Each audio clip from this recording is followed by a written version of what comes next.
Hey everyone, I'm back, and today we're going to be talking about The Island. And this movie came out in 2005, and it's directed by Michael Bay, starring Ewan McGregor, Scarlett Johansson, Steve Buscemi, Sean Bean, and it was pretty bad. There are some Michael Bay movies that I kind of somewhat enjoyed, or at least parts of them I enjoyed.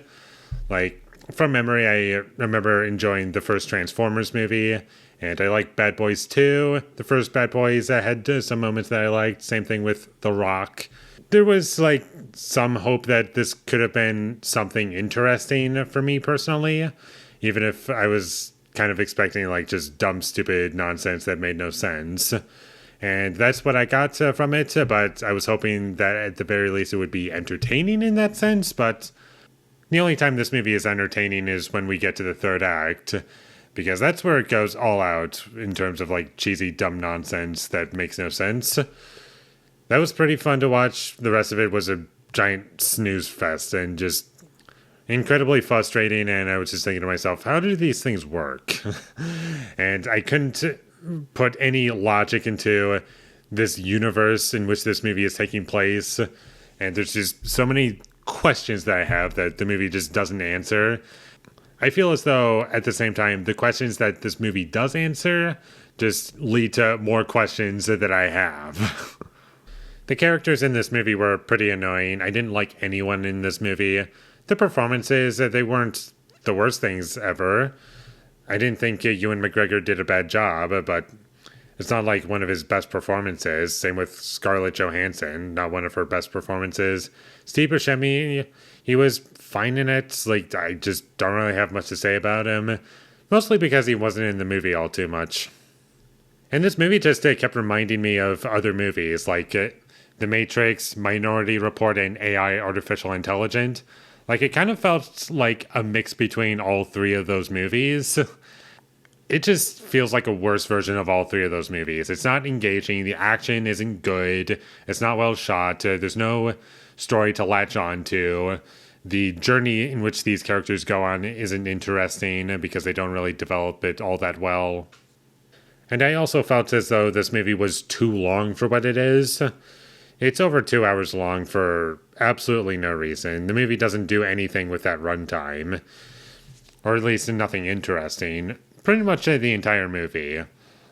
There was not one character or one moment that had me engaged intentionally, like unironically. And because of that, it just made for a really hollow experience. And it's also incredibly forgettable. Mostly, like I've said already, it's just a copy of other movies that did what this movie does, but a lot better. I mean, sure, there are some differences for sure, but all in all, when you compare this movie to those other movies, it just completely pales in comparison.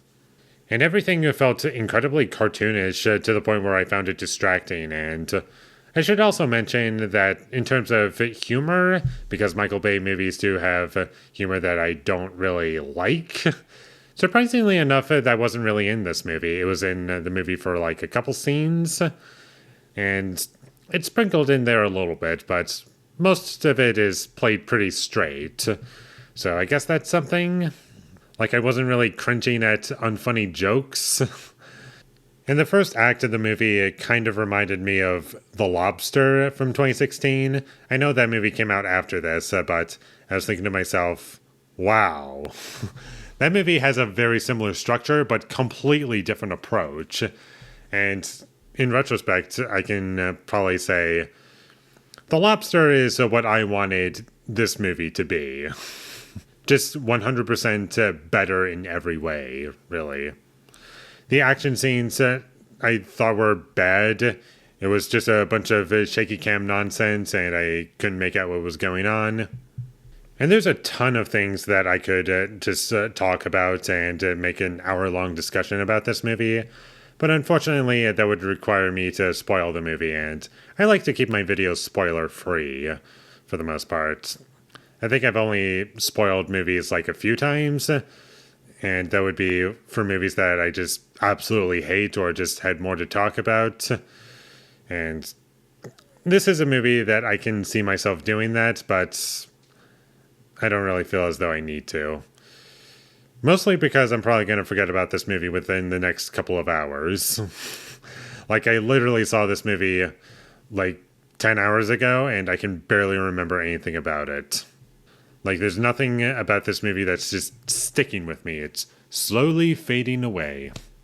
So, skip this movie if you ever come across it. It's one of Michael Bay's worst movies, I feel. It's just wasted potential. It could have been a lot better. It could have been a lot more interesting. And it was just a massive misfire in my eyes. So, with all that being said, I'm going to give The Island a 2 out of 10. Thank you for watching my videos. As always, if you enjoyed this review, be sure to leave a like and comment down below you thought of The Island, and my social media links. They will all be in the description, so follow me there. And last but not least, subscribe to be a part of Foley Nation, and I'll see you when I get my next review up, and that is going to be for Furiosa, a Mad Max saga. So look forward to that, but until I get that up, thank you for watching, and have a great day.